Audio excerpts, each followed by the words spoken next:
Hey guys, welcome back to my channel. It's Jackie, and today I have another exciting video. I say this in all of my intros, but today's video is actually pretty exciting. I have a collective mini thrift haul, but I will be thrift flipping these items because they either don't fit or I see a lot more potential with the item itself. First item I have here is a midi dress, and if you've seen my most recent haul, you know I've been really into midi dresses and just the whole summer spring vibe. So I picked up this really nice dainty baby bluish gingham print. It has a smock back, so it does fit a little better, but the waist is a little too large, so I'll be taking it in just slightly at the waist to make it fit more perfectly. Next item I have is another exciting piece because it reminds me of a Chanel inspired look, which is so in right now. It is this beige twill skirt. It is really structured and it is quite long. I would say this is knee length, so I'm thinking about chopping it off to be like a little mini skirt. The waist fits perfectly fine, it's just the hips are a little too wide for my liking, so I'll be taking that in as well as chopping a few inches. But I just can't wait to be wearing this out in the summertime. Okay guys, I found the most perfect midi dress. It is this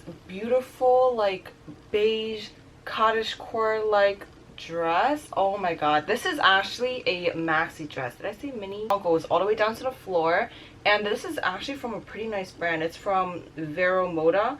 I'm pretty sure ASOS sells this brand on their website, and oh my goodness, everything about this just screams spring and summer. I love how dainty the sleeves are. They're a little sheer, but everything else is double lined. I love the sweetheart neckline, but the only thing is this is a small and it runs a little too wide at the waist, so I will be taking that in as well.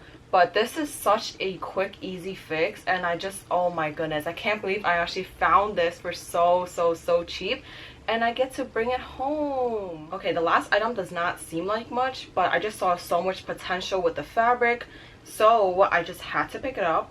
It is this large navy quarter zip. I think it's a large in men because this just swallows you, but the material is just so soft from being worn and passed down. So I thought I'll be chopping this up and making it into a corset top because that's been really in right now, and corsets aren't that hard to make, so I will be dropping a tutorial for you guys.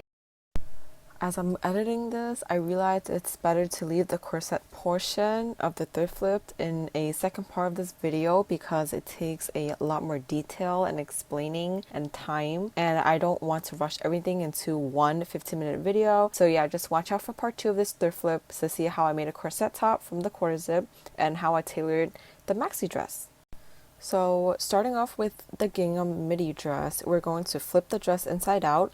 This goes for most alterations. Always remember to flip the item inside out. I started shaping the new waistline with my pearl pins. I'm just going to pin in about a 1/4 inch, and I'm gradually working my way towards 1/2 inch, which is the smallest of my waist. I'm slowly pinning towards the original side seam again, so it's like a little cusp. Repeat the process on the other side, making sure the lengths and widths are matching. Now moving along to the sewing machine, we are going in with a straight stitch, and we're going to start right on top of the original seam, making sure to backstitch so it's very secure. Then we're going to sew along the pins. When we get to the end of the pins, we're going to backstitch again to further secure all the threads, and voila! Now you've got the perfect fitting midi dress. This was such a quick, easy fix and can be used to tailor most items.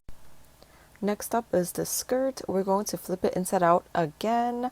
I started out by pinning how much shorter I wanted it to be. Because the skirt had a inside lining, I decided to rip the seams of the lining so the skirt and the lining is apart, so that way it's easier for me to tailor it to be shorter.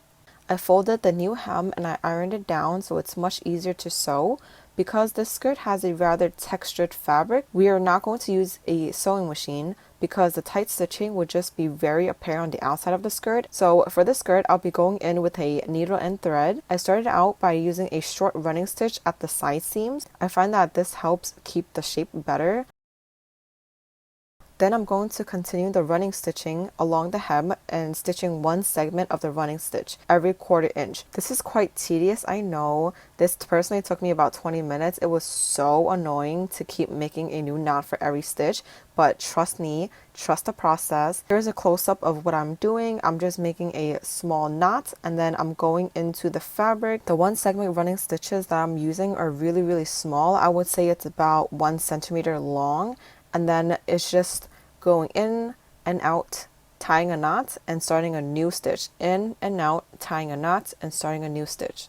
At the end, we have the cutest Chanel inspired twill skirt. And that concludes today's video, you guys. Come back for part 2 where I will be showing you how I make a corset top